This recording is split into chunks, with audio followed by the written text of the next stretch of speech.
Hello mga kababayan, ito yung pinakaunang vlog natin na gagawin ngayon.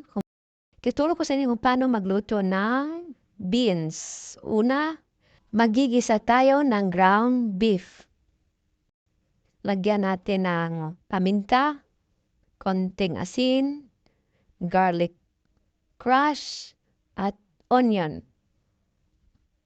Himay-himay lang natin hanggang sa maluto.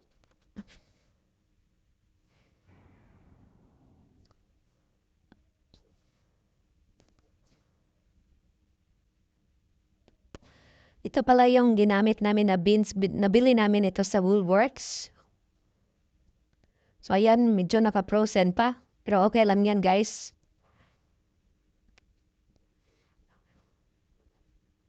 Kasi gigisahin naman natin.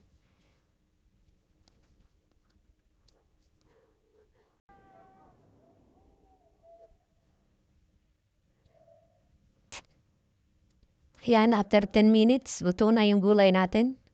So, lalagyan na natin ng pampalasa. Konting soy sauce. Paminta.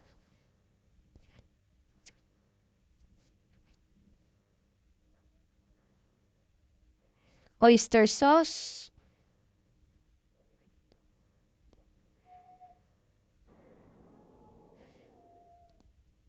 Paghaluin na natin hanggang sa maluto.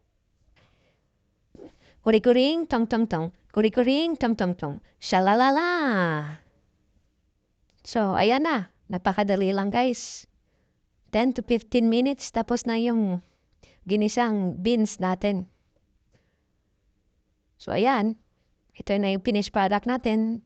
Sa mga bago sa channel ko, don't forget to subscribe and follow for more videos. Maraming salamat po.